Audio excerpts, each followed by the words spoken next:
اللہ تبارک و تعالی اپنے بندوں پر بڑا مہربان ہے، وہ اپنے بندوں کو معاف کرنے والا ہے، اپنے بندوں پر رحمت کرنے والا ہے۔ ہم اللہ تعالیٰ کے عاجز بندے ہیں، خواہشات نفسانیہ کئی دفعہ معاذ اللہ غالب آتی ہیں، غلطیاں ہو جاتی ہیں، اور ان غلطیوں کی پاداش میں انسان اپنی جان پر زیادتی کرتا ہے۔ اللہ تعالیٰ معاف کرے تو اس کا سفر اللہ کے عذاب کی طرف ہوتا ہے۔ اب ہمیں یہ حکم ہے کہ ہم سب بار بار استغفار کریں اپنے رب کی بارگاہ میں، اس کے حضور توبہ کریں، اللہ سے معافی کے خواستگار ہوں۔ نبی پاک علیہ الصلوۃ والسلام نے تعلیم امت کے لیے فرمایا ہے کہ میں دن میں 100 بار اپنے رب سے استغفار کرتا ہوں۔ بار بار اس کی طرف رجوع کیا جائے، بار بار اپنے رب کے حضور معافی مانگی جائے، اور بار بار جائزہ لیا جائے اپنے اعمال کا۔ بار بار کوشش کی جائے کہ ہم اپنے آپ کو سنواریں، ہم اپنے آپ کو بدلیں، اپنے اندر تبدیلی لائیں، ہم ایسے اعمال کریں جس کی برکت سے اللہ تعالی ہمیں معاف فرمائے۔ اللہ جزائے بڑی مہربانی، جزاک بڑی مہربانی۔ کوشش کریں کہ ہم بار بار اپنا حساب کریں، محاسبہ کریں۔ ہمارے ہاں یہ ہوتا ہے کہ لوگ اپنی جسمانی صحت کا تو بڑا خیال رکھتے ہیں کہ میری طبیعت ٹھیک نہیں، ٹیسٹ کرا لوں، یہ چیز کھاؤں، یہ نہ کھاؤں، میں غور کروں کہ کس چیز سے میری طبیعت خراب ہوتی ہے، کس سے بہتر ہوتی ہے، اس کا بڑا لحاظ اور خیال کیا جاتا ہے۔ لیکن روحانی زندگی کس سے برباد ہوتی ہے، کون سے گناہ ہیں جو باطن کو اجاڑ دیتے ہیں، دل کو تباہ کر دیتے ہیں، اخلاق کا جنازہ نکال دیتے ہیں، اس پر ہم غور نہیں کرتے۔ اپنی ساری زندگی اپنا ظاہر سنوارنے میں گزار دیتے ہیں، اور دل جس پر رب کریم کی نظر کرم رہتی ہے اس پر ہم توجہ نہیں کرتے۔ سب سے پہلے تو اپنا محاسبہ کریں زندگی میں۔ حضرت عمر رضی اللہ تعالیٰ عنہ ایک جملے میں بات بہت بڑی ارشاد فرما گئے۔ آپ فرماتے ہیں کہ اپنا حساب کرو اس سے پہلے کہ تمہارا حساب کیا جائے، پھر حساب کیا جائے گا تمہارا پھر مشکل ہوگی، تو ابھی سے اپنا حساب کیا جائے۔ اب ان لوگوں کا معاملہ ہے جو دنیا سے رخصت ہو گئے۔ انسان خیر اور بدی اس کا مجموعہ ہوتا ہے، انسانوں میں نیکیاں بھی ہوتی ہیں، کمزوریاں بھی ہوتی ہیں۔ اب ہم میں سے جو دنیا سے رخصت ہو گئے ہیں ان کے تعلق سے ہمارے کچھ ذمہ داریاں ہمارے ذمے بچتی ہیں۔ ایک تو ہم سب کا معاملہ ہے، وہ میں نے پہلے عرض کر دیا کہ ہمیں اپنا حساب کرنا ہے، اپنے معاملات کو دیکھنا ہے، استغفار کرنا۔ پھر یہ کہ جو لوگ رخصت ہو گئے ان کے لیے کیا کریں۔ تو چونکہ انسان میں کمیاں بھی ہوتی ہیں، خوبیاں بھی ہوتی ہیں، تو سب سے پہلے تو اللہ کے حبیب علیہ السلام نے ہمیں فرمایا ہے کہ اذکروا محاسن موتاکم، جب تم میں سے کوئی رخصت ہو جائے تو اس کی اچھی اچھی باتوں کا ذکر کرو۔ ایسا نہیں کہ انسان میں ساری خوبیاں ہی ہوں گی، لیکن تم خوبیاں تلاش کر کے ان کا بیان کرو، تم زمین پر اللہ کے گواہ ہو۔ ایک تو جب بھی کسی جانے والے کا ذکر کریں خیر کے ساتھ کریں، بھلائی کے ساتھ کریں، اچھے لفظوں کے ساتھ کریں۔ کہیں کوئی کمی یاد آئے بھی تو اب اسے چھوڑ دے، وہ بندہ رخصت ہو گیا، اس کا ذکر خیر کے ساتھ کرنا، اس کو ذہن میں ضرور بٹھائیں۔ دوسری بات یہ کہ جب کوئی دنیا سے جائے تو اس کی طرف سے ایصال ثواب کریں، یعنی ایسے اعمال کرے جن کی وجہ سے اسے ثواب پہنچے۔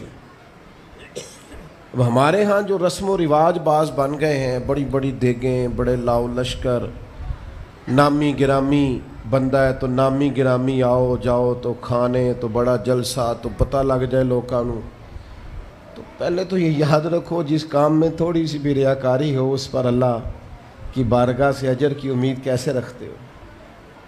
جب تک عمل خالص لوجہ اللہ نہیں ہوتا، جب اس پر ثواب مل نہیں رہا تو جائے گا کیسے؟ جتنا آپ عمل چھپا کے کریں گے، جتنا آپ عمل اللہ کی رضا کے لیے کریں گے، اتنا ثواب زیادہ ہوگا، جانے والے کو فائدہ زیادہ ہوگا۔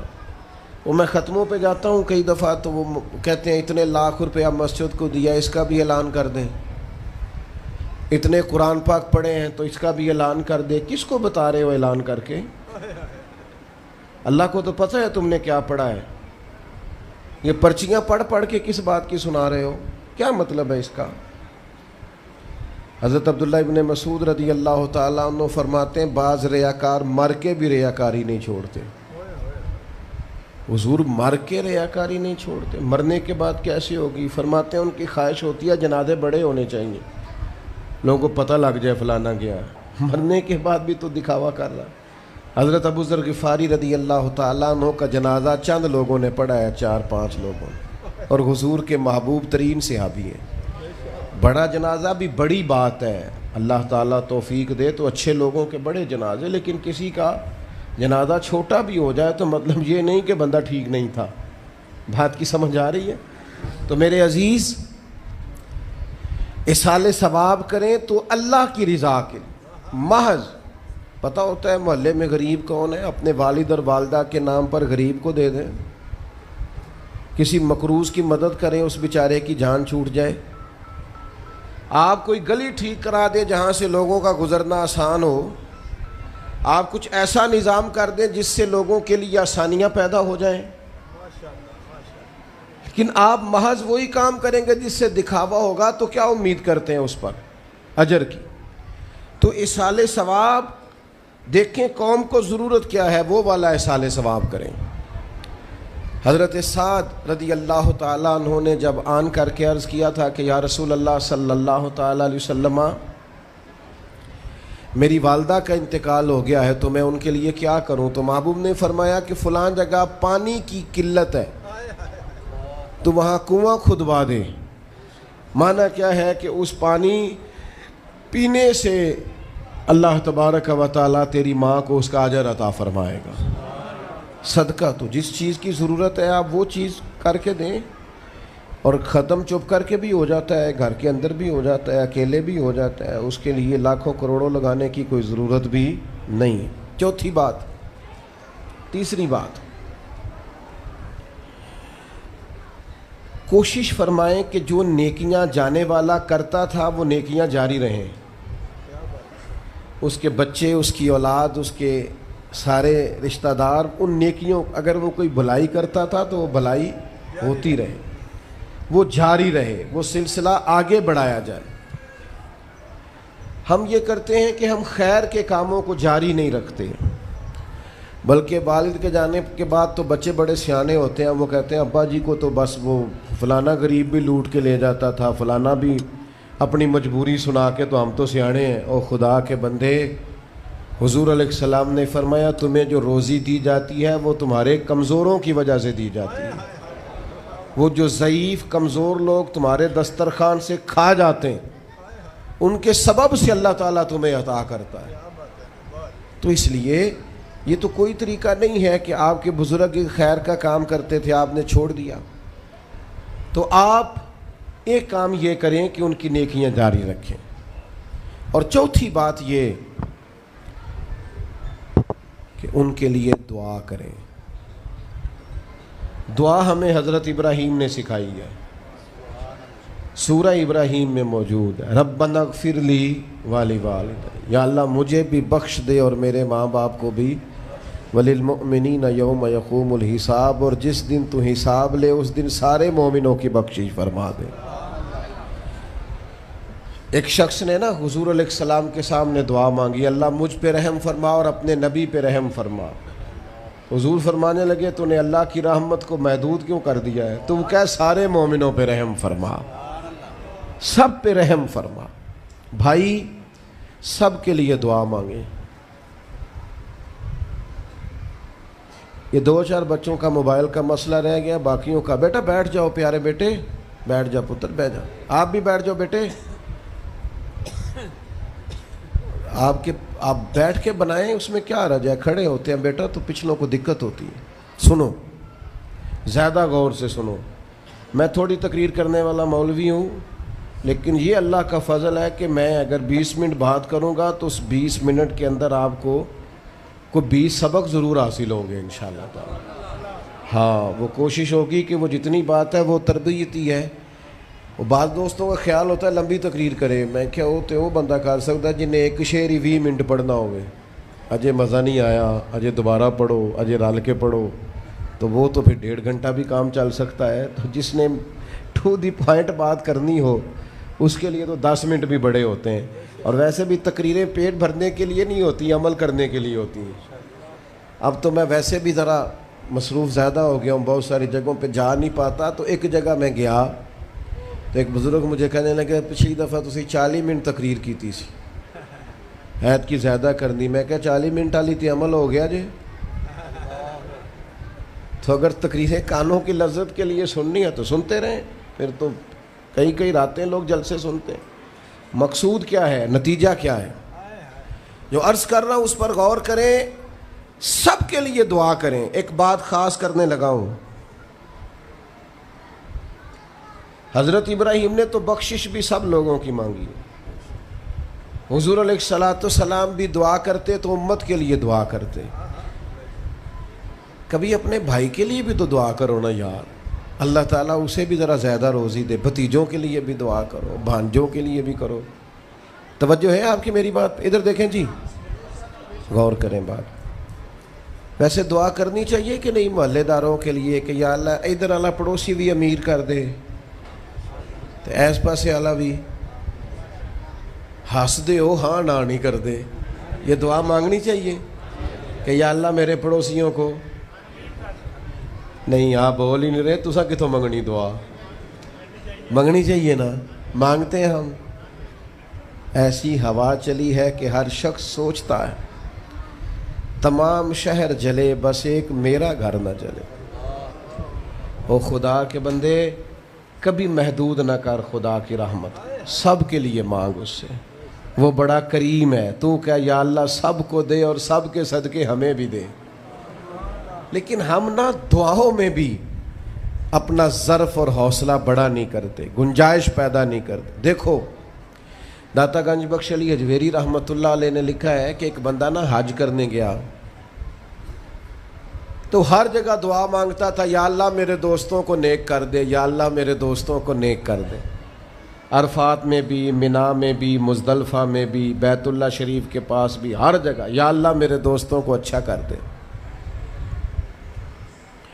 تو ایک بندے نے اسے کہا یار یہ عجیب دعا کرتا ہے تو، میرے دوستوں کو نیک کر دے، اپنے لیے بھی تو مانگنا۔ تو کہنے لگا اللہ کے بندے میں ہر وقت دوستوں کے بیچ رہتا ہوں، اگر وہ نیک ہو گئے تو میں بھی انشاءاللہ ہو جاؤں گا۔ ان کی صحبت میرے اوپر بھی اچھا اثر ڈالے گی، چونکہ رہتا جو ان کے بیچ ہوں۔ ہمارا علاقہ امیر ہو گیا تو انشاءاللہ ہم بھی ہو ہی جائیں گے۔ لوگوں کے رزق میں برکت ہوگی تو ہمارے رزق میں بھی تھوڑا سا نا کشادہ دل کریں ہر معاملے میں۔ اور سنیں حدیث پاک، نبی کریم علیہ الصلوۃ والسلام نے فرمایا جو دعا اپنے بھائی کی غیر موجودگی میں اس کے لیے مانگی جاتی ہے نا، اللہ وہ دعا جلدی قبول فرماتا ہے۔ اور حضور فرماتے ہیں جب تم اپنے بھائی کی غیر موجودگی میں اس کے لیے دعا مانگتے ہو، اللہ تمہارے سرانے فرشتہ کھڑا کرتا ہے، اور فرشتہ کہتا ہے مالک جو یہ اس کے لیے مانگ رہا ہے پہلے اسے عطا فرما۔ تو کیسی سعادت کی بات۔ لیکن سینہ کشادہ کرنا پڑے گا، دل بڑا کرنا پڑے گا، حوصلہ بڑا کرنا پڑے گا۔ جب تک دل، طبیعت، حوصلہ یہ بڑا نہیں ہوتا اتنی دیر تک لطف۔ حضور کی ساری امت کے لیے دعا مانگیں کہ اے اللہ جتنے خوش عقیدہ ہیں محبوب کے غلام سب کو جنت عطا فرما، سب کے لیے کھول دے دروازے جنت کے۔ دعا اللہ کی۔ اچھا پھر دعا مانگنی بھی ذرا ذوق سے چاہیے۔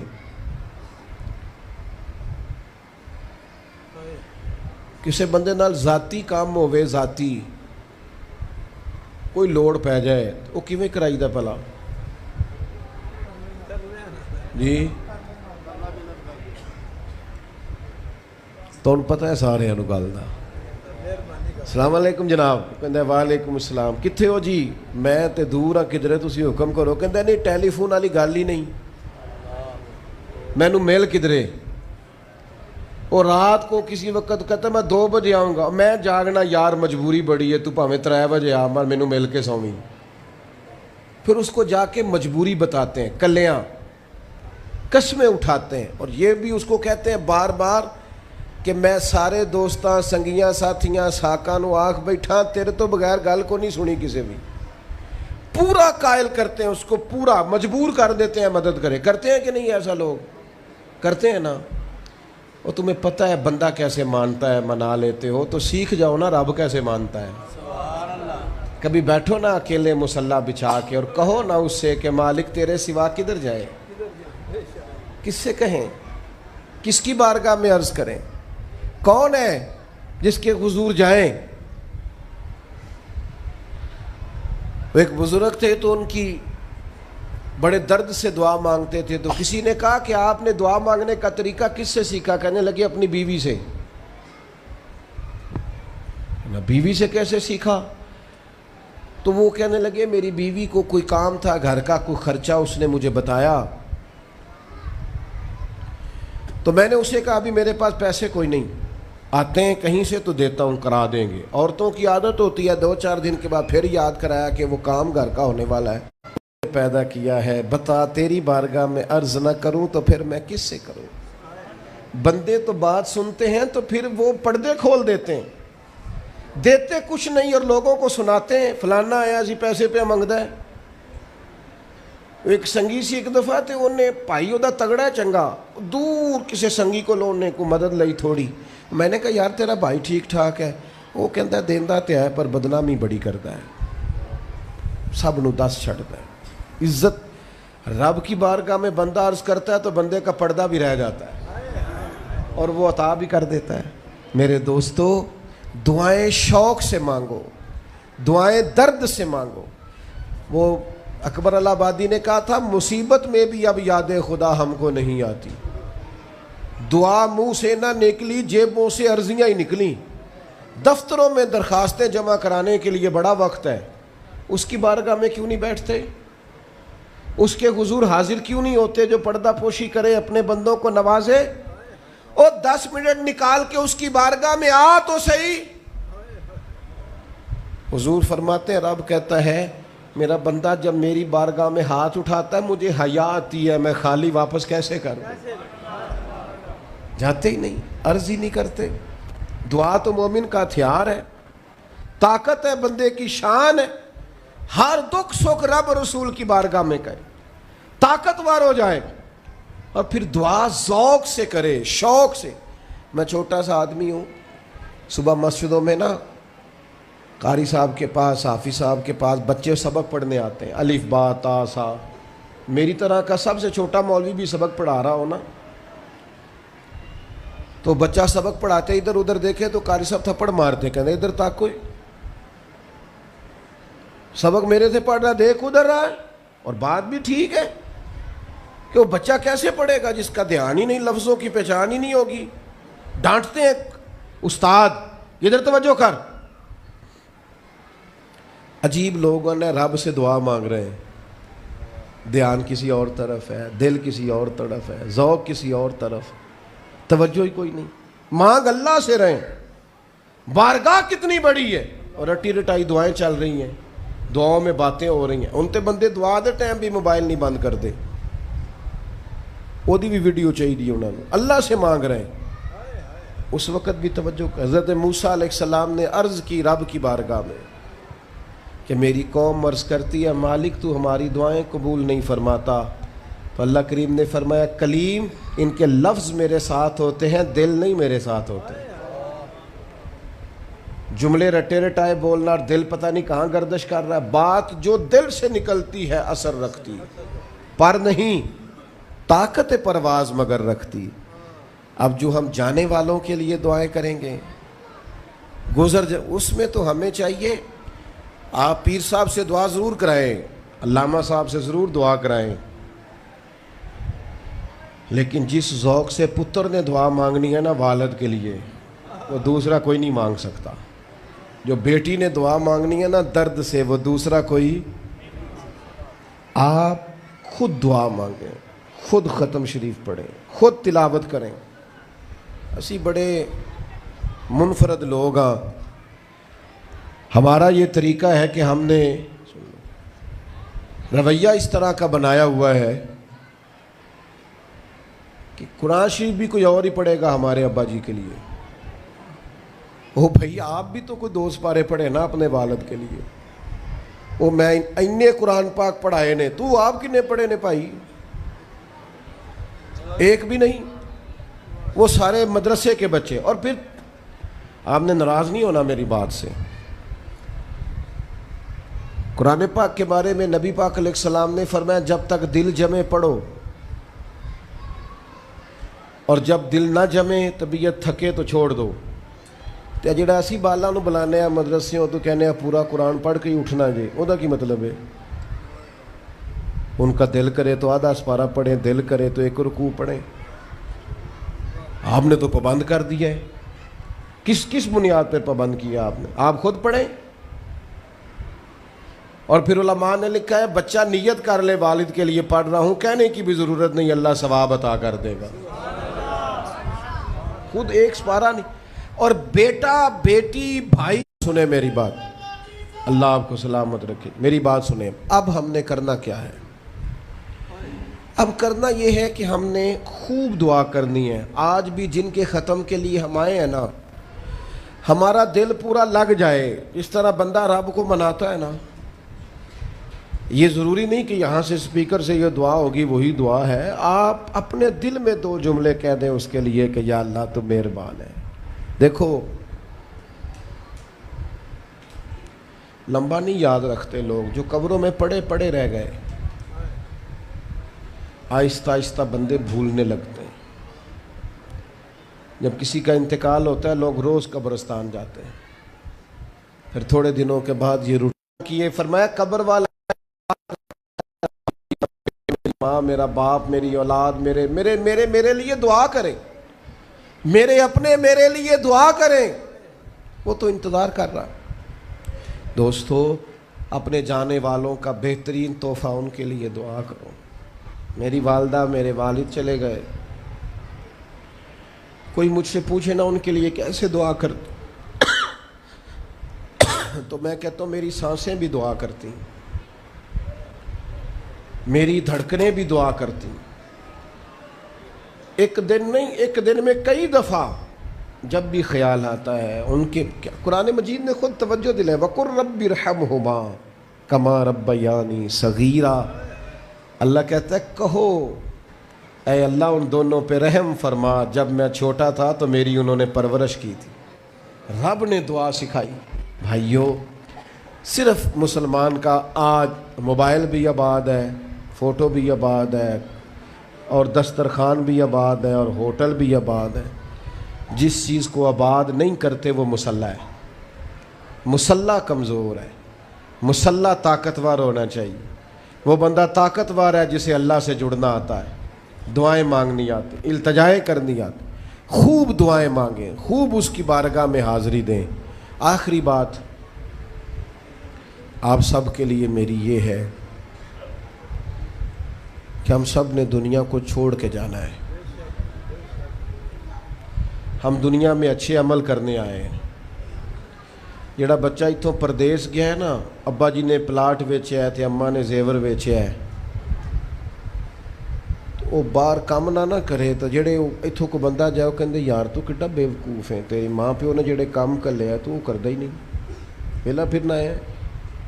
اور پھر میں نے سیانے لوگ دیکھے ہیں سعودی عرب میں 40 سال گزارتے ہیں پر وہاں گھر نہیں بناتے. دبئی میں، یورپ میں 40 سال گزارے، گھر نہیں کوئی. بلکہ جو کمبل خریدا تھا نا جاتے وقت واپسی تک وہی کمبل ہے. کیوں؟ کہ وہ سمجھتے ہیں گھر تو پاکستان میں. پردیس کے لیے محنت، یہاں گھر بنانے کا مقصد کوئی نہیں. اور میرے دوستو نبی پاک نے ہمیں فرمایا دنیا میں اس طرح رہنا جس طرح مسافر رہتے ہیں. گھر تو تمہارا جنت میں، اصل ٹھکانہ تو آخرت کا ہے. لیکن ہم ساری تباہی اتار رہے ہیں، یہاں فارغ پھر رہے ہیں. آپ نے ناراض نہیں ہونا. ڈھیر سارے بندے بے نمازی ہیں اور بلا وجہ بے نمازی ہیں, کوئی وجہ نہیں. جو بندہ کہتا ہے نماز کے لیے ٹائم نہیں ملتا, جھوٹ بولتا ہے, کیونکہ رب کہتا ہے لا یکلف اللہ نفسا الا وسعہا, جو بوجھ کوئی اٹھا نہ سکے میں ڈالتا ہی نہیں. تو ہم نماز پڑھ سکتے تھے تو اللہ نے فرض کی ہے. ٹھنڈے اے سی لگ گئے, اب فجر میں آنکھ ہی نہیں کھلتی. او خدا کے بندو, اس وقت سے ڈرو جب اے سی بھی ہو, کمرہ بھی ہو, پر نیند ہی نہ آئے. آج نیند ضرور کرو پر غافلوں والی نہ کرو. فجر کی نماز بر وقت. آج کل ہی تو موقع ہے فجر پڑھنے کا جب رات چھوٹی. اب بھی تو مزہ آتا ہے, بندہ تھوڑی قربانی دے کے اٹھتا ہے. یہی تو ٹائم ہے کہ آپ وقت پہ آئیں. اور یہ ذمہ داری ہے گھر کے بزرگوں کی کہ وہ جس طرح ناراض ہوتے ہیں نا, میری روٹی کیوں نہیں ٹائم نہ پکی, انہیں ناراض ہونا چاہیے کہ تم نے نماز کیوں نہیں پڑھی. لیکن وہ ذات کے لیے ناراض ہوتے ہیں, دین کے لیے ناراض ہی نہیں ہوتے. اس پر ضرور توجہ کریں, بالخصوص اپنی نماز کا خاص. اور نوجوانوں سے کہوں گا, جو بندہ جوانی میں نمازی نہیں نہ ہوتا, بڑھاپے میں اس کے لیے عادت ڈالنا مشکل ہوتا ہے. ابھی سے نمازی ہو جاؤ, بڑا مزہ آئے گا, زندگی مینج ہو جائے گی. ہم تو بھائی ٹائم کے اتنے پابند ہی نہیں رہے. ساڈا تو ٹائم ہی ہے وے, زور تو پہلا زور تو بعد, عصر تو پہلا تے عصر تو, ہر چیز نماز کے ساتھ سیٹ ہے. بڑا مزہ آئے گا اگر اس کے ساتھ آپ کی زندگی ساری ترتیب پا جائے. دعا کرتا ہوں اللہ ہماری حاضری قبول فرمائے.